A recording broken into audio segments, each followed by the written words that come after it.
রহস্যময় আবিষ্কার। রবিবার সকালে মাথায় তেল দেওয়ার অভ্যাস আছে আমার। আজ ছেলে বলল, মা আমি তেল দেব খু। আমি বললাম, তুই পারবি? সে বলল, অবশ্যই খু। আমি মাদুরে বসলাম। সে আমার পেছনে বসে নারকেল তেল হাতে নিল। আস্তে আস্তে তেল মাখিয়ে দিতে লাগল। তার আঙুলগুলো আমার মাথার ত্বকে ম্যাসাজ করছিল। খুব আরামদায়ক লাগছিল। মা তোমার চুল কত মুলায়েম, বলল সে।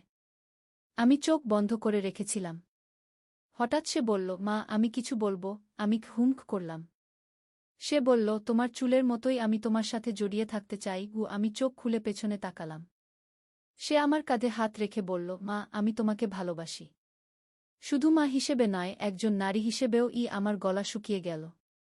ছেলে, কি বলছিস? সে আমার চুল নিয়ে খেলতে লাগল। মা আমি জানি এটা অস্বাভাবিক। কিন্তু আমার হৃদয় তোমাকেই চায়। তার হাতের স্পর্শে আমার শরীর শিহরিত হয়ে উঠল। আমি তোমাকে বিয়ে করতে চাই মা। তুমি আমার স্ত্রী হও। নারকেল তেলের গন্ধ আমাদের চারপাশে ছড়িয়েছিল, কিন্তু তার কথার গন্ধ আমার মনে গেঁথে গেল। এই গল্পটি সম্পূর্ণ শুনলে আপনাদের পানি অটোমেটিক বের হয়ে যাবে, সো যত দ্রুত সম্ভব হাতের কাছে টিস্যু নিয়ে বসে পড়ো। বিছানার চাদর যেন নষ্ট না হয় সেটা সম্পূর্ণ খেয়াল রাখার অনুরোধ জানিয়ে গল্পটি এখন শুরু করব। তার আগে সর্বশেষ অনুরোধ, দয়া করে এমন পানি বের করার গল্প নিয়মিত শুনতে আমাদের চ্যানেলটি সকলেই সাবস্ক্রাইব করুন। ধন্যবাদ। হ্যালো বন্ধুরা, আমার নাম মিতালি সেন। আমার বয়স ৪১ বছর। আমার স্বামীর নাম সুমিত সেন, বয়স ৪৬ বছর। আমাদের ২ সন্তান, অনির্বাণ আর তিথি।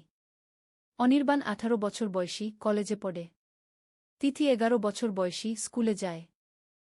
আজকের ঘটনাটা শুরু হয়েছিল একদম সাধারণভাবে।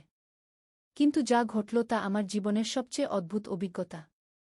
অনির্বাণ তেল মাখিয়ে দিতে দিতে হঠাৎ থেমে গেল। আমি জিজ্ঞেস করলাম, কি হলো? সে বলল, মা আমি একটা আজব জিনিস দেখতে পাচ্ছি। কি দেখছিস? আমি উদ্বিগ্ন হয়ে গেলাম। সে বলল, তোমার চুলের মধ্যে একটা ছোট কাগজ আটকে আছে। আমি হাত দিয়ে মাথা ঘেঁটে দেখি। সত্যিই একটা ছোট কাগজের টুকরো। অনির্বাণ সেটা বের করে দিল। আমি কাগজটা দেখি, এটা একটা পুরানো মানচিত্রের অংশ। এটা কোথা থেকে এলো মা? অনির্বাণ অবাক হয়ে জিজ্ঞেস করল। আমিও বুঝতে পারছিলাম না। মানচিত্রে কিছু রহস্যময় চিহ্ন আঁকা। আমি সুমিতকে ডাকলাম, সুমিত তুমি একবার এসো। সুমিত এসে মানচিত্রটা দেখে বলল, এটা আমাদের দাদু বাড়ির আশপাশের এলাকার মানচিত্র মনে হচ্ছে। দাদু বাড়ি মানে সুমিতর দাদার বাড়ি, যেটা এখন পরিত্যক্ত অবস্থায় আছে। সেখানে কেউ যায় না। কিন্তু এই চিহ্নগুলো কি? অনির্বাণ উৎসাহিত হয়ে জিজ্ঞেস করল। মানচিত্রে একটা ক্রস চিহ্ন আর কিছু সংখ্যা লেখা। তিথি স্কুল থেকে ফিরে এসে আমাদের এই আলোচনা শুনে বলল, এটা তো গুপ্তধনের মানচিত্রের মতো দেখাচ্ছে। আমরা সবাই মিলে সিদ্ধান্ত নিলাম দাদু বাড়িতে যাব। কিন্তু সেদিন বিকেলেই আরেকটা অদ্ভুত ঘটনা ঘটল। অনির্বাণ আমার কাছে এসে বলল, মা আমার একটা অদ্ভুত স্বপ্ন দেখেছি। কি স্বপ্ন? আমি জিজ্ঞেস করলাম। স্বপ্নে দেখলাম একজন বুড়ো মানুষ আমাকে বলছে যে তুমি আমার পরিবারের মেয়ে। তোমার মাধ্যমেই আমাদের পারিবারিক গোপন সম্পদ উদ্ধার হবে। অনির্বাণ বলল। এই কথা শুনে আমার গায়ে কাঁটা দিয়ে উঠল। তুই নিশ্চয়ই বেশি চিন্তা করছিস বলে এমন স্বপ্ন দেখেছিস। আমি বললাম। কিন্তু সুমিত বলল, না মিতালি, এটা কোনো সাধারণ ব্যাপার নয়। আমার দাদু সব সময় বলতেন যে আমাদের পরিবারে একটা বিশেষ ক্ষমতা আছে। কিন্তু সেটা শুধুমাত্র নির্দিষ্ট সময়ে নির্দিষ্ট ব্যক্তির মাধ্যমেই প্রকাশ পায়। পরের দিন সকালে আমরা দাদু বাড়ির উদ্দেশ্যে রওনা দিলাম। রাস্তায় যেতে যেতে অনির্বাণ বলল, মা আমি ঠিক বুঝতে পারছি যে আমাদের এই যাত্রা খুবই গুরুত্বপূর্ণ। দাদু বাড়িতে পৌঁছে দেখি বাড়িটা সত্যিই পুরানো হয়ে গেছে। কিন্তু মানচিত্র অনুসরণ করে আমরা বাড়ির পেছনের বাগানে গেলাম। সেখানে একটা পুরানো কুজো আছে। সুমিত বলল, আমার মনে আছে দাদু এই কুজোর পাশেই সবসময় বসে থাকত। অনির্বাণ মানচিত্রের চিহ্ন মিলিয়ে দেখে বলল, ক্রস চিহ্নটা ঠিক এই কুশোর উপরেই আছে। আমরা কুশোর চারপাশে খোঁজাখুঁজি করতে লাগলাম। তিথি কুজোর একপাশে একটা আলগা ইট দেখতে পেল। ইটটা সরানোর পর দেখি সেখানে একটা ছোট্ট গর্ত। গর্তের ভেতর একটা কাপড়ে মোড়ানো কিছু একটা। সুমিত সেটা বের করল। কাপড় খুলে দেখি একটা পুরানো ডায়েরি আর কিছু স্বর্ণের মুদ্রা। ডায়েরিটা সুমিতর দাদুর লেখা। ডায়েরিতে লেখা আছে, যদি কোনোদিন আমাদের বংশের কেউ এই ডায়েরি পায়, তাহলে জানবে যে আমি আমার জীবনের সঞ্চিত অর্থ বিভিন্ন জায়গায় লুকিয়ে রেখেছি। এই মানচিত্র সেই সব জায়গার সন্ধান দেয়া। কিন্তু এই ধন কেবলমাত্র সেই ব্যক্তিই খুঁজে পেতে পারবে যার হৃদয় পবিত্র এবং যে এই সম্পদ মানুষের কল্যাণে ব্যবহার করবে। আমি অবাক হয়ে জিজ্ঞেস করলাম, কিন্তু এই মানচিত্র আমার চুলে কিভাবে এলো? সুমিত ডায়েরির পাতা উল্টিয়ে আরেকটা অংশ পড়ল। আমি আমার সন্তানদের বলে যাচ্ছি যে ভবিষ্যতে যদি কোনো বিপদ আসে বা পরিবারের কেউ সাহায্যের প্রয়োজন হয়, তাহলে আমি আত্মিকভাবে তাদের সাহায্য করার চেষ্টা করব। এই মানচিত্র সেই সাহায্যেরই অংশ। অনির্বাণ বলল, মা, মনে হচ্ছে দাদু সত্যিই আমাদের সাহায্য করেছেন। কারণ আমাদের পরিবারের আর্থিক অবস্থা এখন খুবই খারাপ। ডায়েরিতে আরও ৩টা স্থানের কথা লেখা ছিল। আমরা পরের কয়েকদিন ধরে একে একে সব জায়গায় গেলাম। পুরানো পুকুর পাড়ে, বাঁশবনের ভেতরে, এমনকি বাড়ির ছাদেও গুপ্তধন পেলাম। মোট মিলিয়ে প্রচুর স্বর্ণমুদ্রা, কিছু দামি গহনা আর একটা জমির দলিল। কিন্তু সবচেয়ে আশ্চর্যের ব্যাপার হল, প্রতিটা জায়গায় যাওয়ার আগে আমি স্বপ্নে দেখতাম যে একজন বয়স্ক মানুষ আমাকে পথ দেখাচ্ছেন। সুমিত বলল, এটা নিশ্চয়ই দাদুর আত্মা। তিনি আমাদের সাহায্য করছেন। অনির্বাণ বলল, মা, এই অ্যাডভেঞ্চার আমার জীবনের সেরা অভিজ্ঞতা। তিথিও খুব উৎসাহিত। আমরা সবাই মিলে সিদ্ধান্ত নিলাম এই সম্পদ দিয়ে একটা শিক্ষা প্রতিষ্ঠান করব দাদুর নামে।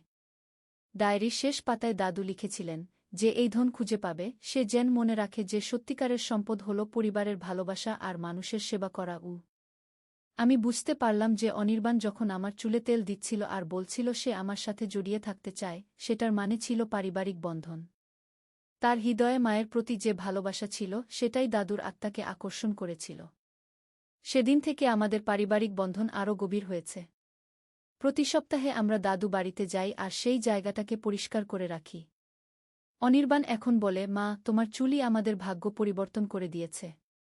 আর আমার তোমার প্রতি ভালোবাসাই এই অলৌকিক ঘটনার কারণ। আমরা দাদুর নামে শ্রী গোবিন্দ সেন শিক্ষা প্রতিষ্ঠান নামে একটা স্কুল প্রতিষ্ঠা করেছি। সেখানে গরিব ছেলেমেয়েরা বিনামূল্যে পড়াশোনা করতে পারে। আজও যখন অনির্বাণ আমার চুলে তেল দেয়, তখন আমরা সেই দিনের কথা মনে করি আর হাসি। সে বলে, মা, আমি এখনও তোমার সাথে জড়িয়ে থাকতে চাই। কারণ আমাদের এই পারিবারিক ভালোবাসাই আমাদের শক্তিগু। কখনো কখনো ভাবি, জীবনে আর কি অদ্ভুত অভিজ্ঞতা অপেক্ষা করছে আমাদের জন্য। কিন্তু যতক্ষণ আমাদের পরিবারে ভালোবাসা থাকবে, ততক্ষণ আমরা যে কোনো রহস্য সমাধান করতে পারব। সবচেয়ে মজার ব্যাপার হল, তিথি এখন বলে যে সেও একদিন আমার চুলে তেল দেবে, হয়তো আরেকটা রহস্যের সন্ধান পাওয়া যাবে। আমি হেসে বলি, তাহলে তো আমাদের পরিবারে রহস্যের শেষ নেই। এই গল্পের শেষে আমি বলতে চাই যে জীবনে সবচেয়ে বড় রহস্য হল পারিবারিক ভালোবাসা। যখন একটা পরিবারের সবাই একসাথে থাকে, একে অপরকে ভালোবাসে, তখন অসম্ভব কিছুই থাকে না। কিন্তু আমাদের অ্যাডভেঞ্চার এখানেই শেষ নয়। স্কুল চালু করার কয়েক মাস পর আরেকটা অদ্ভুত ঘটনা ঘটল। একদিন সকালে অনির্বাণ আমার কাছে এসে বলল, মা, আমি আরেকটা স্বপ্ন দেখেছি। এইবার কি দেখলি? আমি জিজ্ঞেস করলাম। দাদু বলছিলেন যে আরও একটা গোপন কক্ষ আছে দাদু বাড়িতে। সেখানে আমাদের পূর্বপুরুষদের অনেক ঐতিহাসিক জিনিস লুকানো আছে। তিনি বলছিলেন এই জিনিসগুলো একটা জাদুঘরে দিয়ে দিতে। সুমিত বলল, তাহলে আবার যেতে হবে দাদু বাড়িতে। এইবার আমরা আরও সাবধানে খোঁজাখুঁজি করলাম। বাড়ির ভেতরে একটা পুরানো আলমারির পেছনে দেয়ালে একটা গোপন দরজা পেলাম। দরজা খুলে দেখি একটা ছোট্ট ঘর। সেখানে পুরানো তলোয়ার, ঢাল, কিছু প্রাচীন মুদ্রা, হাতে লেখা বই আর অনেক ছবি রাখা। ছবিগুলো দেখে সুমিত বলল, এগুলো আমাদের পরিবারের অনেক পুরানো ছবি। একটা বইয়ে আমাদের পারিবারিক বংশতালিকা লেখা। সেখানে দেখি আমাদের পূর্বপুরুষরা অনেকেই বিখ্যাত ব্যক্তি ছিলেন। কেউ কবি, কেউ লেখক, কেউ বা স্বাধীনতা সংগ্রামী। তিথি একটা পুরানো সন্দুক খুলে দেখো সেখানে সোনার গহনা আর রূপার বাসন। আব্বু, এগুলো কি আমরা রাখতে পারি? সে জিজ্ঞেস করল। সুমিত বলল, না বাবা, এগুলো জাদুঘরে দান করে দেব। দাদুও সেটাই চাইতেন। আমরা সব জিনিস সাবধানে নিয়ে এলাম। জাদুঘরের কর্তৃপক্ষ অনেক খুশি হল। তারা বলল এই জিনিসগুলো অনেক ঐতিহাসিক মূল্য আছে। এর কয়েকদিন পর আরেকটা চমক অপেক্ষা করছিল। একদিন দুপুরে আমি রান্নাঘরে কাজ করছিলাম। হঠাৎ অনির্বাণ দৌড়ে এসে বলল, মা, বাগানে একটা পুরানো কুজো পেয়েছি। কোন কুজো? আমি অবাক। আমাদের বাড়ির পেছনেই। মাটি খুঁড়তে খুঁড়তে পেলাম। অনির্বাণ আমাকে নিয়ে গেল। সত্যিই একটা পুরানো কুজো। ভেতরে পানি নেই, কিন্তু দেয়ালে কিছু লেখা খোদাই করা। সুমিত এসে লেখাটা পড়ল। এখানে লেখা আছে যে এই কুজো খুঁজে পাবে সে আমাদের পরিবারের প্রকৃত উত্তরাধিকারী। তার জন্য আশীর্বাদ। তিথি বলল, মানে আমরা সবাই প্রকৃত উত্তরাধিকারী? আমরা সবাই হাসলাম। কুজোর তলায় একটা পাথরের নিচে আরেকটা ছোট্ট পেটিকা পেলাম। সেখানে একটা চিঠি আর একটা সোনার আংটি। চিঠিতে লেখা, আমার প্রিয় বংশধরগণ, যদি তোমরা এই চিঠি পড়ো তাহলে বুঝবে যে তোমাদের অনুসন্ধানী মন আছে। এই আংটিটা আমাদের পারিবারিক ঐতিহ্যের চিহ্ন। এটা পরবর্তী প্রজন্মের কাছে হস্তান্তর করো। মনে রেখো, আমাদের পরিবারের সবচেয়ে বড় সম্পদ হল একটা আর ভালোবাসা। আংটিটা দেখে সুমিত বলল, এটা পড়বে অনির্বাণ। কারণ ওই এইসব আবিষ্কারের মূল কারণ গে। অনির্বাণ আংটিটা পরে বলল, না মা, এটা তোমার পড়া উচিত। কারণ তোমার চুলেই প্রথম মানচিত্র পাওয়া গিয়েছিল গো। আমি আংটিটা পড়লাম। অদ্ভুত ব্যাপার, আংটি পরার সাথে সাথে মনে হল যেন একটা শান্তির অনুভূতি এসেছে। এর কয়েক সপ্তাহ পর স্থানীয় পত্রিকায় আমাদের এই আবিষ্কারের খবর বের হল। স্থানীয় পরিবারের ঐতিহাসিক আবিষ্কার শিরোনামে অনেক মানুষ আমাদের দেখতে আসতে লাগল। একদিন এক বয়স্ক ব্যক্তি এলেন। তিনি বললেন, আমি ইতিহাসবিদ। আপনাদের পারিবারিক ইতিহাস নিয়ে একটা বই লিখতে চাই। কি আমরা রাজি হয়ে গেলাম। বই লেখার প্রক্রিয়ায় আরও অনেক তথ্য বের হল। আমাদের পূর্বপুরুষরা ব্রিটিশ আমলে স্বাধীনতা সংগ্রামে অংশ নিয়েছিলেন। তাদের কেউ কেউ গুপ্ত সংগঠনের সদস্য ছিলেন। ইতিহাসবিদ মহাশয় বললেন, আপনাদের পরিবারের ইতিহাস খুবই গৌরবময়।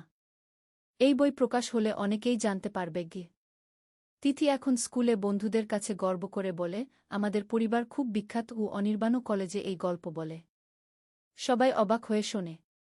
কিন্তু সবচেয়ে বড় পরিবর্তন হয়েছে আমাদের পারিবারিক সম্পর্কে। আগে যেখানে অনির্বাণ সারাদিন মোবাইল নিয়ে থাকত, এখন সে ইতিহাস নিয়ে পড়াশোনা করে। তিথিও স্কুলে ইতিহাসের ক্লাসে সবচেয়ে ভালো করে।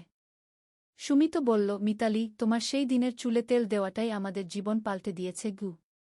আমি হাসতে হাসতে বললাম, কে জানত এত সাধারণ একটা কাজের মধ্যে এত বড় রহস্য লুকিয়ে আছে গি।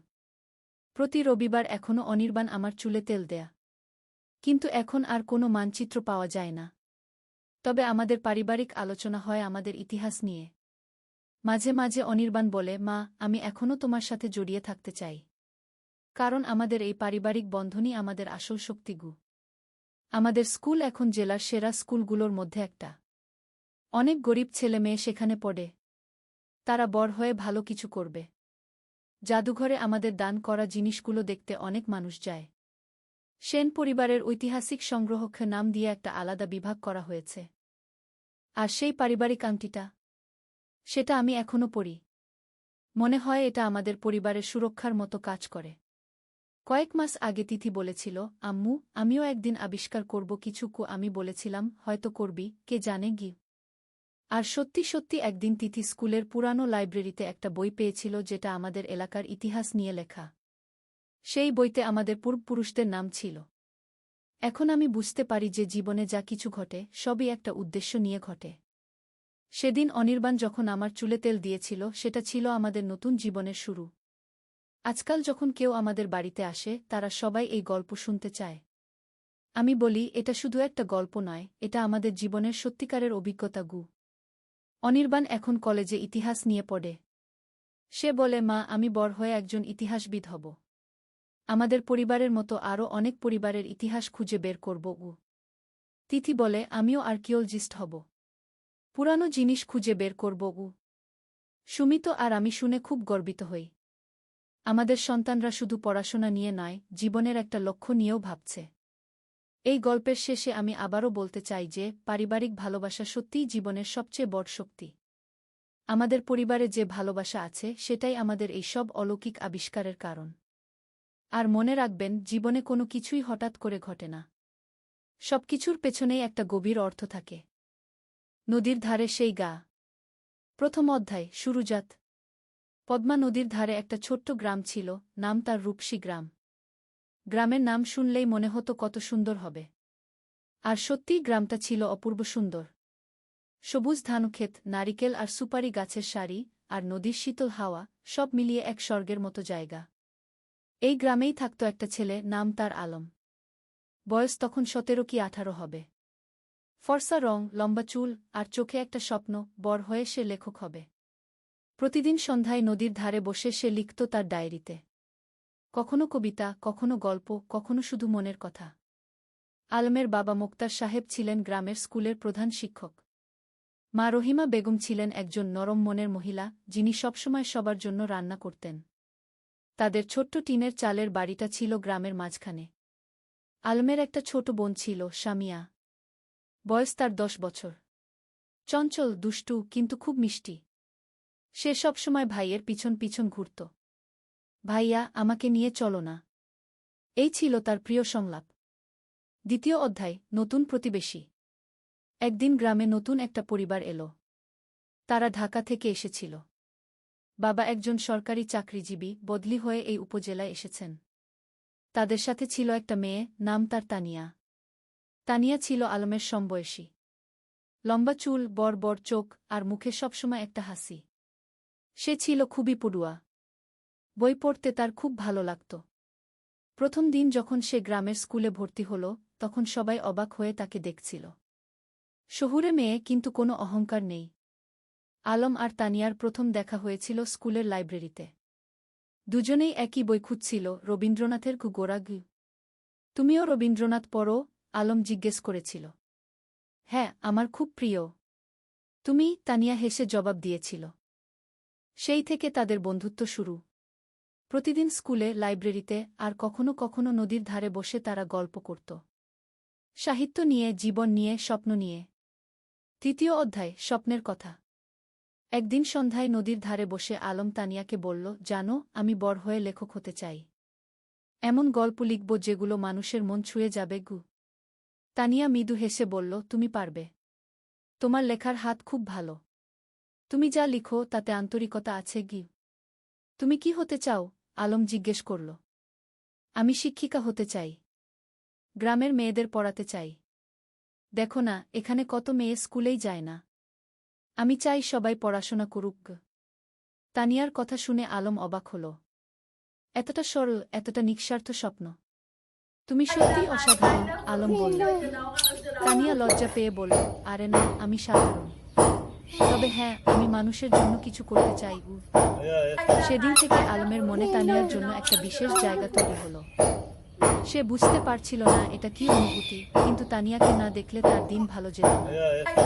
চতুর্থ অধ্যায়, বর্ষাকাল। বর্ষা এলো। পদ্মা নদী ফুলে ফেঁপে উঠল। চারিদিকে পানি আর পানি। স্কুল বন্ধ হয়ে গেল। বৃষ্টি থামার নাম নেই। একদিন সন্ধ্যায় আলম দেখল তানিয়া তাদের বাড়ির সামনে দাঁড়িয়ে আছে, ভিজে একদম। কি হয়েছে? এভাবে বৃষ্টিতে ভিজে আসলে কেন? আলম চিন্তিত হয়ে জিজ্ঞেস করল। আমার বই। আমার প্রিয় বইটা। আমি নদীর ধারে রেখে এসেছিলাম। পানিতে ভেসে যাবে কি? তানিয়া কাঁদো কাঁদো স্বরে বলল। আলম কিছু না ভেবে ছাতা নিয়ে বেরিয়ে পড়ল। বৃষ্টি তখন মুষলধারে পড়ছে। সে নদীর ধারে গিয়ে দেখল তানিয়ার বইটা একটা পাথরের নিচে চাপা পড়ে আছে, কিন্তু পানি প্রায় সেখানে পৌঁছে গেছে। সে দ্রুত বইটা তুলে নিল। সৌভাগ্যবশত বইটা পুরোপুরি ভিজেনি। সে তার শার্টের ভিতরে বইটা লুকিয়ে বাড়ি ফিরল। তানিয়া যখন বইটা পেল, তার চোখে পানি এসে গেল। তুমি এতটা করলে আমার জন্য? তুমি আমার বন্ধু। বন্ধুর জন্য এটুকু তো করাই যায়, আলম হেসে বলল। সেদিন থেকে তানিয়াও বুঝতে পারল, আলম তার কাছে শুধু একজন বন্ধু নয়, আরও বেশি কিছু। পঞ্চম অধ্যায়, গ্রামের মেলা। শরৎকাল এলো। গ্রামে বড় মেলা বসল। নৌকা বাইচ, পুতুল নাচ, জারি গান, কত কিছু। সারা গ্রামে উৎসবের আমেজ। আলম আর তানিয়া একসাথে মেলা ঘুরছিল। সামিয়াও ছিল তাদের সাথে। সে দুষ্টুমি করে বলল, ভাইজা, তানিয়া আপু তোমার বউ হবে? আলম আর তানিয়া দুজনেই লজ্জা পেয়ে গেল। আলম সামিয়াকে বকা দিল, কিন্তু মনে মনে সে ভাবছিল, সত্যিই তো, তানিয়াকে ছাড়া তার জীবন অসম্পূর্ণ মনে হয়। মেলায় একটা পুতুলের দোকানে তানিয়া একটা সুন্দর পুতুল দেখে মুগ্ধ হয়ে গেল। কিন্তু দাম শুনে হতাশ হল, 50 টাকা। তার কাছে এত টাকা ছিল না। আলম চুপি চুপি পুতুলটা কিনে নিল। মেলা শেষে যখন বাড়ি ফিরছিল, তখন সে তানিয়াকে পুতুলটা দিল। এটা তুমি আমার জন্য? তানিয়া অবাক হয়ে বলল। তুমি যেটা চেয়েছিলে সেটা তোমার হওয়া উচিত। আলম মৃদু হেসে বলল। তানিয়া পুতুলটা বুকে জড়িয়ে ধরল। ধন্যবাদ, আলম। তুমি সত্যিই খুব ভালো। সেদিন রাতে আলম তার ডায়েরিতে লিখল, আজ আমি বুঝেছি ভালোবাসা কাকে বলে। যাকে দেখলে বুক ভরে যায়, যার জন্য নিজের সবকিছু দিয়ে দিতে ইচ্ছা করে, সেই তো ভালোবাসা। ষষ্ঠ অধ্যায়, সংকট। কিন্তু জীবন তো সবসময় সুখী থাকে না। একদিন আলমের বাবা হঠাৎ অসুস্থ হয়ে পড়লেন। ডাক্তার বলল তাকে ঢাকায় নিয়ে যেতে হবে ভালো চিকিৎসার জন্য। আলম দুশ্চিন্তায় পড়ে গেল। ঢাকায় যেতে হলে অনেক টাকা লাগবে। তাদের পরিবার তো সচ্ছল নয়। তানিয়া যখন এ খবর পেল, সে তার বাবাকে বলল। তানিয়ার বাবা একজন ভালো মানুষ ছিলেন। তিনি আলমের বাবার চিকিৎসার জন্য টাকা দিতে রাজি হলেন। না না, এভাবে আমরা নিতে পারব না, মোক্তার সাহেব বললেন। আপনি আমার মেয়ের শিক্ষকের বাবা। আমার দায়িত্ব আপনার সেবা করা, তানিয়ার বাবা বললেন। শেষ পর্যন্ত আলমের বাবাকে ঢাকায় নিয়ে যাওয়া হলো। আলম আর তার মা তার সাথে গেল।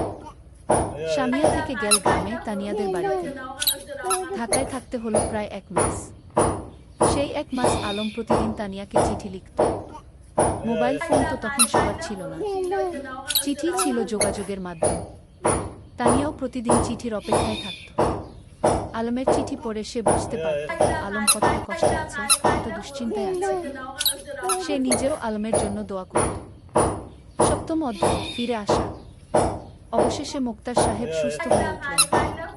ডাক্তার বললেন এখন তিনি বাড়ি যেতে পারবেন, কিন্তু সতর্ক থাকতে হবে। যেদিন আলম গ্রামে ফিরল, সেদিন পুরো গ্রাম খুশিতে আত্মহারা। সবাই মোক্তার সাহেবকে দেখতে এলো। তানিয়াও এলো সামিয়াকে নিয়ে।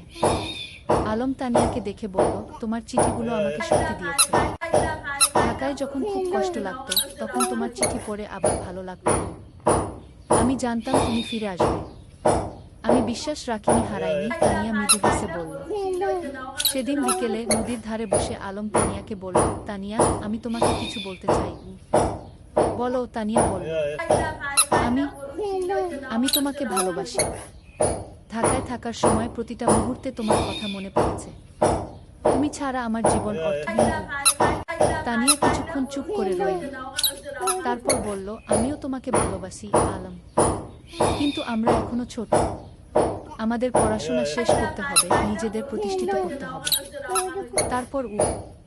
তারপর আমরা একসাথে থাকব। আলম তার কথা শেষ করল। হ্যাঁ, একসাথে থাকব। তানিয়া হেসে মাথা নাড়ল। অষ্টম অধ্যায়, সময়ের পরীক্ষা। পরের কয়েক বছর দ্রুত কেটে গেল। আলম আর তানিয়া দুজনেই খুব ভালো ছাত্র ছিল। এসএসসি পরীক্ষায় দুজনেই জিপিএ 5 পেল। এরপর তারা ঢাকায় কলেজে ভর্তি হলো। আলম নটরডেম কলেজে আর তানিয়া হলিক্রস কলেজে। গ্রাম ছেড়ে শহরে আসতে হলো। শহরের জীবন ছিল অন্যরকম। ব্যস্ততা, ভিড়, শব্দ, সবকিছু গ্রামের থেকে আলাদা। কিন্তু আলম আর তানিয়া তাদের লক্ষ্য থেকে বিচলিত হলো না। প্রতি সপ্তাহান্তে তারা দেখা করত। কখনো রমনা পার্কে, কখনো টিএসসিতে, কখনো কোনো বইয়ের দোকানে। তারা একে অপরকে উৎসাহ দিত, সাহস দিত। এইচএসসি পরীক্ষায়ও দুজনেই ভালো ফল করল। আলম ঢাকা বিশ্ববিদ্যালয়ে বাংলা সাহিত্যে ভর্তি হল, আর তানিয়া শিক্ষা বিভাগে। কিন্তু বিশ্ববিদ্যালয়ের জীবনে নতুন চ্যালেঞ্জ এলো। রাজনীতি, সেশনজট, আর্থিক সংকট, নানা সমস্যা। কখনো কখনো আলমের মনে হতো সে হয়তো লেখক হতে পারবে না। তানিয়াও মাঝে মাঝে হতাশ হতো। কিন্তু তারা একে অপরকে সাহায্য করত। আলম যখন হতাশ হতো, তানিয়া তাকে মনে করিয়ে দিত তার স্বপ্নের কথা। তানিয়া যখন ভেঙে পড়ত, আলম তাকে শক্তি যোগাত। নবম অধ্যায়, স্বপ্ন পূরণের পথে। স্নাতক শেষ করার পর আলম একটা পত্রিকায় চাকরি পেল, সাংবাদিক হিসেবে। বেতন খুব বেশি না, কিন্তু লেখার সুযোগ ছিল। সে ফিচার লিখত, গল্প লিখত। তানিয়া একটা স্কুলে শিক্ষিকা হিসেবে যোগ দিল। তার স্বপ্ন ছিল গ্রামে ফিরে যাওয়া, কিন্তু সে জানত এখনো সময় হয়নি। আগে অভিজ্ঞতা অর্জন করতে হবে। একদিন আলম একটা প্রকাশনা সংস্থায় তার লেখা গল্পের পাণ্ডুলিপি জমা দিল। সে একটা উপন্যাস লিখেছিল, নদীর ধারে সেই গাছ। এটা ছিল তাদের নিজেদের গল্প, তাদের গ্রামের গল্প।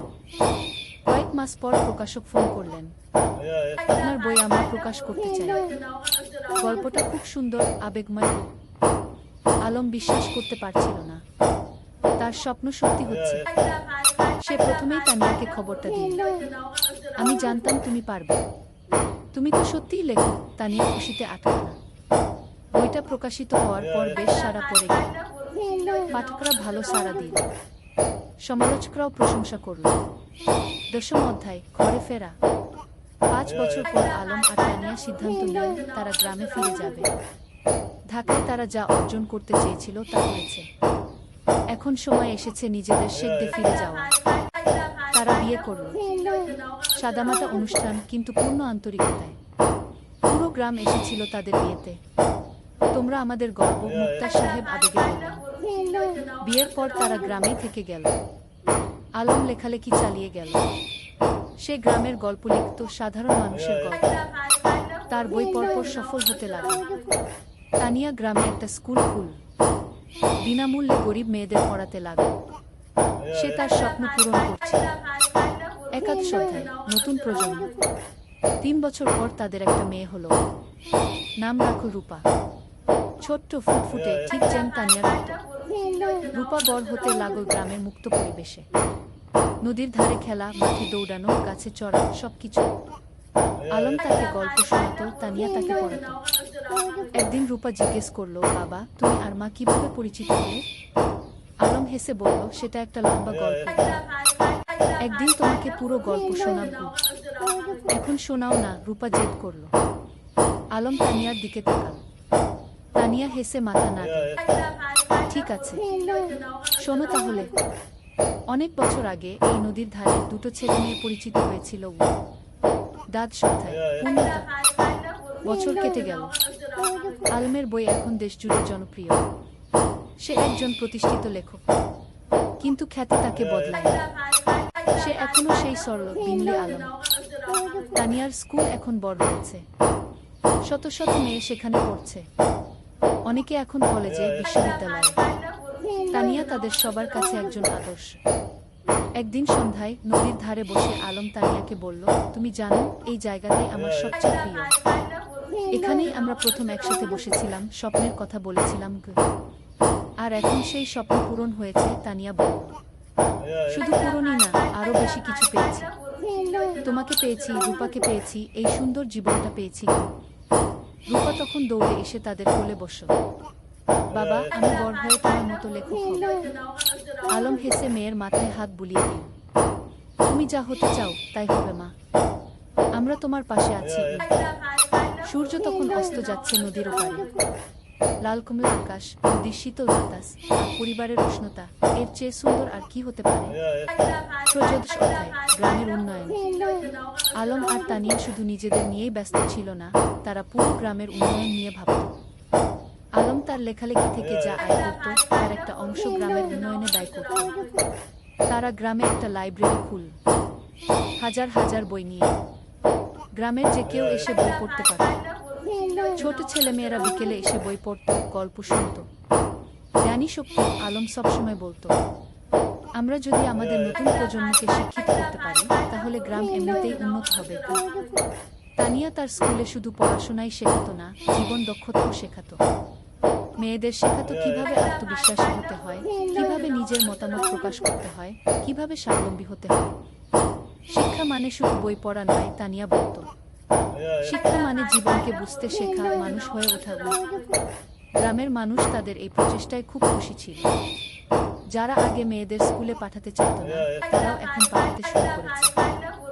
একদিন গ্রামের প্রবীণ হাজী সাহেব আলমকে বললেন, বাবা, তোমরা আমাদের গ্রামের জন্য যা করছো সেটা আল্লাহ কবুল করুন। তোমরা না থাকলে আমাদের গ্রাম এখনো অন্ধকারেই থাকত। আলম বিনয়ের সাথে বলল, চাচা, আমরা তো এই গ্রামেরই সন্তান। আমাদের দায়িত্ব এই গ্রামের সেবা করা। চতুর্দশ অধ্যায়, বাধা আর সংগ্রাম। কিন্তু জীবন তো সবসময় মসৃণ পথে চলে না। একদিন গ্রামে একটা বড় সমস্যা দেখা দিল। পদ্মা নদীর ভাঙন শুরু হলো। প্রতিদিন নদী গ্রামের জমি গিলে খাচ্ছে। অনেক পরিবার তাদের বাড়িঘর হারাচ্ছে। ফসলের জমি নদীতে তলিয়ে যাচ্ছে। মানুষ আতঙ্কিত। আলম আর তানিয়া বসে থাকল না। তারা একটা সভা ডাকল। পুরো গ্রামের মানুষ এলো। আমরা যদি একসাথে কাজ করি, তাহলে আমরা নদীর ভাঙন রোধ করতে পারবো, আলম বলল। আমাদের সরকারের কাছে দরখাস্ত দিতে হবে, আমাদের নিজেদেরও কিছু পদক্ষেপ নিতে হবে। তারা একটা কমিটি গঠন করল। জেলা প্রশাসকের কাছে দরখাস্ত দিল। সংবাদপত্রে লিখল। আলম তার লেখনীর মাধ্যমে এই সমস্যা তুলে ধরল সারা দেশে। কয়েক মাসের সংগ্রামের পর সরকার নলেজটে বসল। নদীর তীরে বাঁধ নির্মাণের কাজ শুরু হলো। ধীরে ধীরে ভাঙন থামল। গ্রামের মানুষ স্বস্তির নিঃশ্বাস ফেল। তোমরা আমাদের গ্রামকে বাঁচিয়েছ, একজন বৃদ্ধ আলমকে আশীর্বাদ করলেন। আমরা সবাই মিলে বাঁচিয়েছি, আলম বলল। এটা সবার প্রচেষ্টার ফল। পঞ্চম অধ্যায়, রূপার স্বপ্ন। রূপা এখন 10 বছরের, খুব মেধাবী মেয়ে।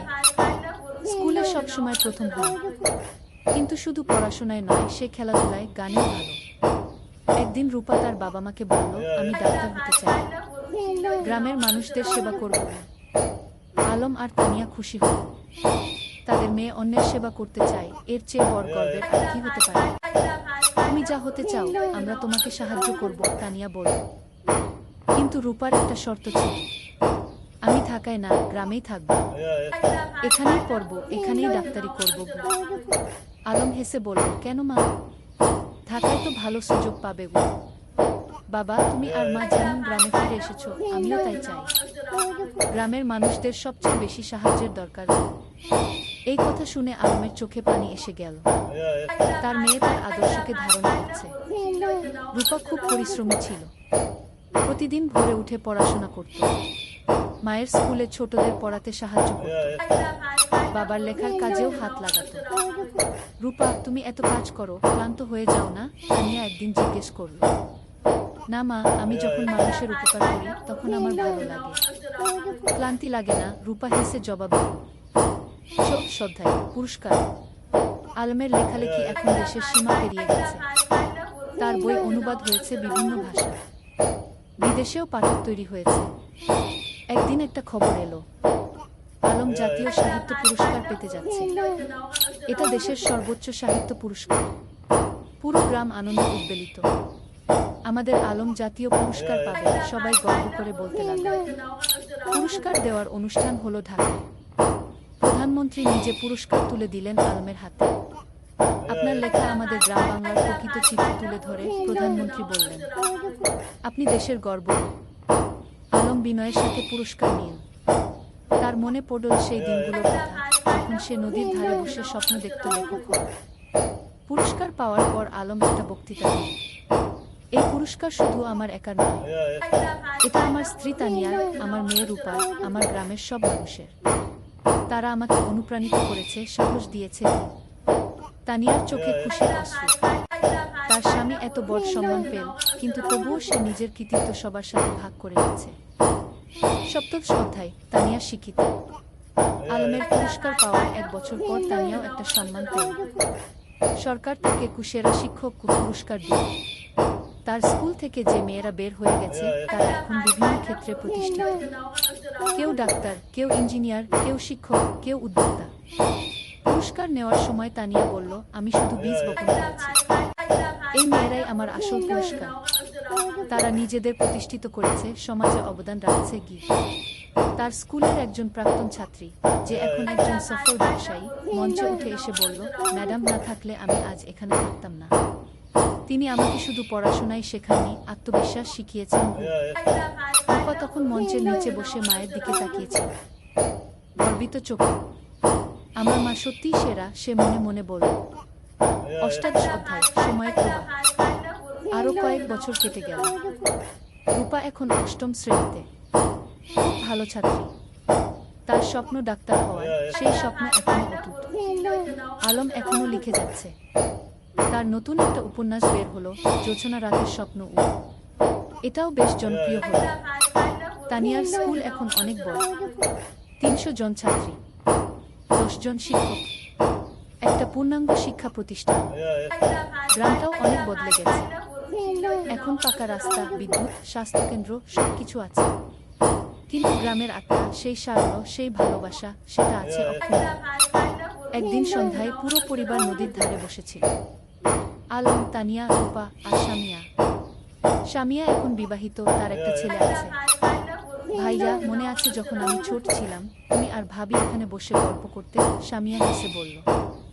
মনে আছে, আলম হেসে বলল। সেই সময়গুলো কত সুন্দর ছিল।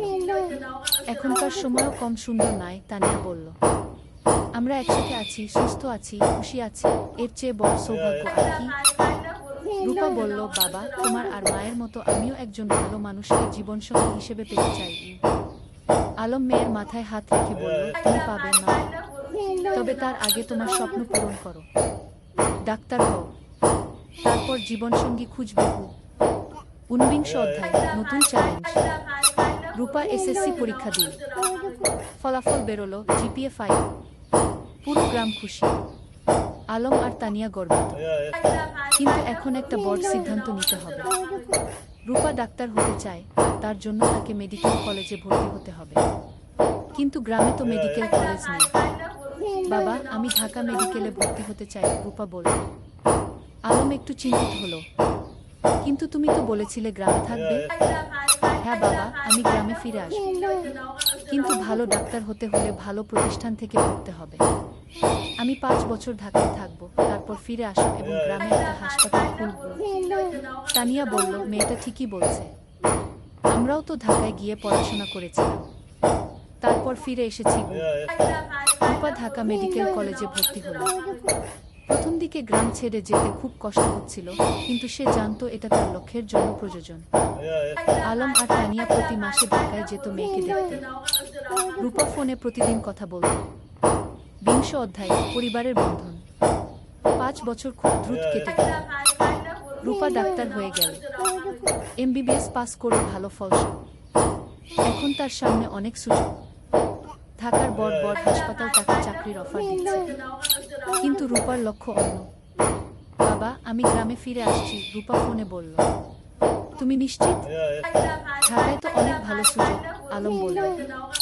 বাবা, আমার স্বপ্ন তো ঢাকায় বড় ডাক্তার হওয়া নয়, আমার স্বপ্ন গ্রামের মানুষের সেবা করার। রূপা গ্রামে ফিরে এলো, গ্রামের মানুষ তাকে মাথায় করে নিয়ে এলো। আমাদের নিজের ডাক্তার। সে একটা ছোট ক্লিনিক খুলল, বিনামূল্যে গরিব মানুষদের চিকিৎসা দিতে লাগল। যাদের সামর্থ্য আছে তারা দিত, যাদের নেই তাদের কাছ থেকে কিছু নিত না। তুমি কিভাবে চালাবে এভাবে? আলম একদিন জিজ্ঞেস করল। বাবা, তুমি তো লেখক হয়েছ মানুষের সেবা করার জন্য, মা শিক্ষিকা হয়েছে সেবার জন্য। আমিও তাই। টাকা পয়সা পরে দেখা যাবে। আলম মেয়েকে জড়িয়ে ধরল। তুমি আমাদের গর্ব। 21 অধ্যায়, নতুন সঙ্গী।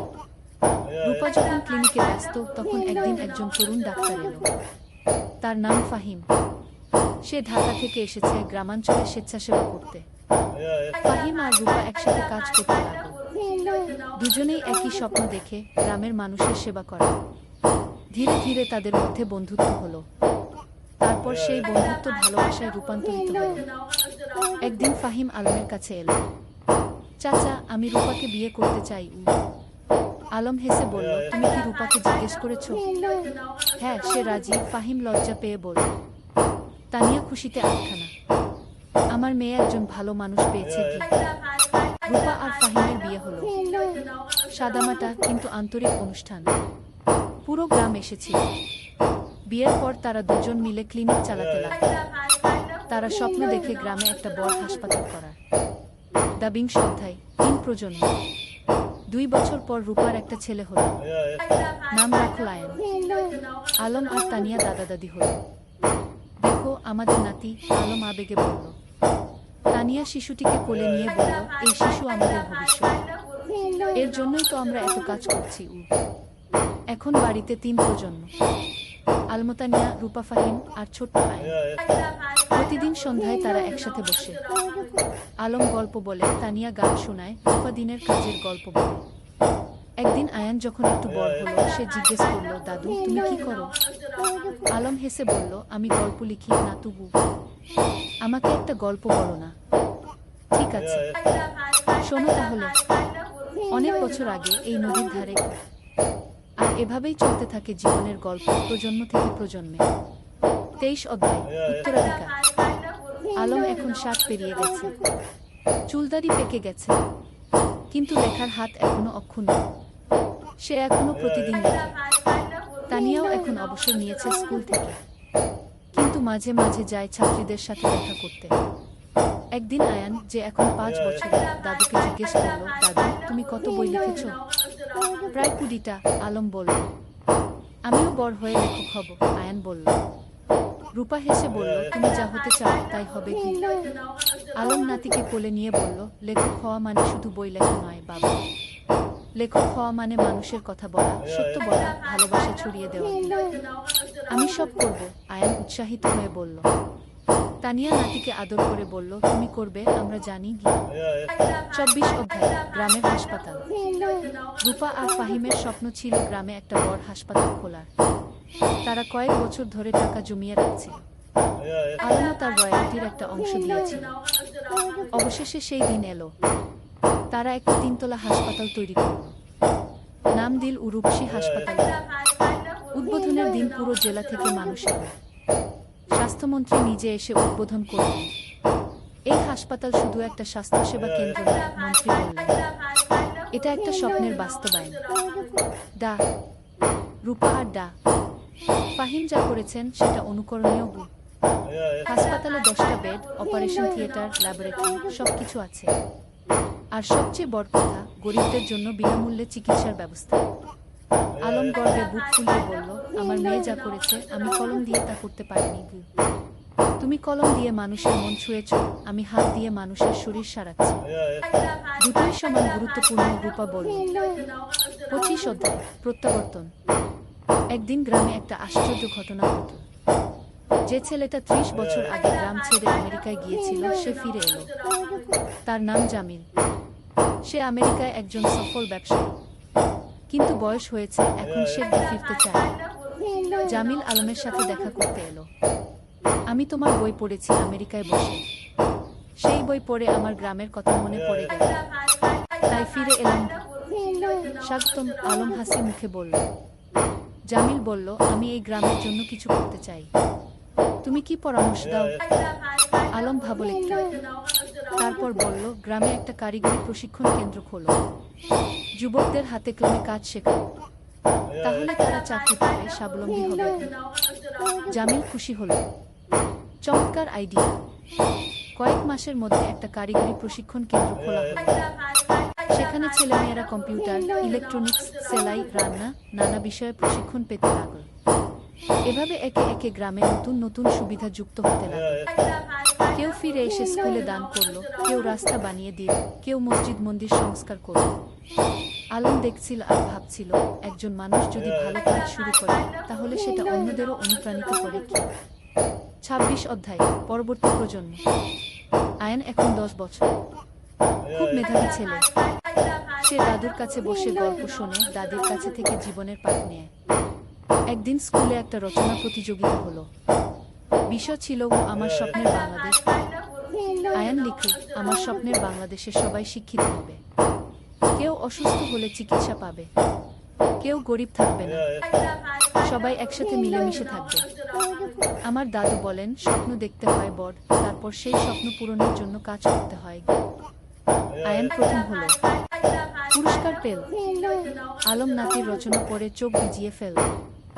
আমাদের শিক্ষা বৃথা যায়নি, নতুন প্রজন্ম ঠিক পথে আছে। 27 অধ্যায় জীবনের সন্ধ্যা। আলম এখন 65 পেরিয়ে গেছে। শরীর একটু দুর্বল হয়ে এসেছে, কিন্তু মন এখনো তরুণ। একদিন ডাক্তার বলল তার হার্টের সমস্যা আছে, বিশ্রাম নিতে হবে। রূপা খুব চিন্তিত। বাবা, তুমি এখন আর এত কাজ করবে না, বিশ্রাম নাও। কিন্তু আলম কি থেমে থাকার মানুষ? সে এখনো লেখে, মানুষের সাথে দেখা করে, গ্রামের উন্নয়নের কাজে যুক্ত থাকে। তানিয়া বলল, তুমি একটু শান্ত হও। আমরা এত কাজ করেছি, এখন পরের প্রজন্মকে দায়িত্ব দাও। তুমি ঠিক বলছো, আলম মেনে নিল। কিন্তু আমার একটা শেষ ইচ্ছা আছে। কি? তানিয়া জিজ্ঞেস করল। আমি আমাদের জীবনের গল্পটা লিখতে চাই, একটা আত্মজীবনী, যাতে পরের প্রজন্ম জানতে পারে আমরা কিভাবে স্বপ্ন দেখেছিলাম, কিভাবে সেই স্বপ্ন পূরণ করেছিলাম। তুমি লেখো, তানিয়া হেসে বলল। আমি তোমাকে সাহায্য করব। 28 অধ্যায় শেষ বই। পরের 6 মাস আলম লিখল তার জীবনের গল্প। নদীর ধারে সেই গা, একটি জীবন কথা কি নাম দিল। বইটাই ছিল তাদের প্রথম দেখা, প্রথম প্রেম, সংগ্রাম, সফলতা, ব্যর্থতা, সবকিছু। বই প্রকাশিত হওয়ার পর দেশ জুড়ে সাড়া পড়ে গেল। মানুষ পড়ল আর অনুপ্রাণিত হল। একজন পাঠক চিঠি লিখল, আপনার বই পড়ে আমি বুঝেছি স্বপ্ন দেখা আর তা পূরণ করা সম্ভব। আমিও এখন আমার গ্রামে ফিরে যাব, কিছু করব। আলম এই চিঠি পড়ে খুশি হল। দেখো তানিয়া, আমাদের জীবন বৃথা যায়নি। আমরা মানুষকে অনুপ্রাণিত করতে পেরেছি। 29 অধ্যায় বিদায়। এক শীতের সকালে আলম ঘুম থেকে উঠল না। তার হার্ট অ্যাটাক হয়েছে। রূপা যত চেষ্টা করলো কিছু করতে পারল না। আলম চলে গেল। পুরো গ্রাম শোকে মুহ্র। আমাদের আলম চলে গেল, সবাই কাঁদে। তানিয়া কান্নায় ভেঙে পড়ল। তুমি আমাকে একা ফেলে চলে গেলে। রূপা মাকে সান্ত্বনা দিল। মা, বাবা চলে যায়নি। তার লেখায় সে বেঁচে আছে, তার কাজে সে বেঁচে আছে, আমাদের মধ্যে সে বেঁচে আছে। কি আলমের জানাজায় হাজার হাজার মানুষের তাকে সমাহিত করা হলো গ্রামের কবরস্থানে, নদীর পাশে, যেখানে সে জীবনের অনেকটা সময় কাটিয়েছে। 30 অধ্যায় উত্তরাধিকার শেষ অধ্যায়। আলমের মৃত্যুর পর তানিয়া ভেঙে পড়েনি। সে আরো শক্ত হয়েছে। আলম চলে গেছে, কিন্তু তার স্বপ্ন চলে যায়নি। আমাকে সেই স্বপ্ন বাঁচিয়ে রাখতে হবে। সে গ্রামের লাইব্রেরিটাকে কি আলম স্মৃতি লাইব্রেরিকে নাম দিল। সেখানে আলমের সব বই রাখা হলো। রূপা হাসপাতালে আরো বেশি মনোযোগী হলো। বাবা চাইতেন আমি মানুষের সেবা করি, আমি তাই করব। ফাহিম তার পাশে থেকে সাহায্য করব।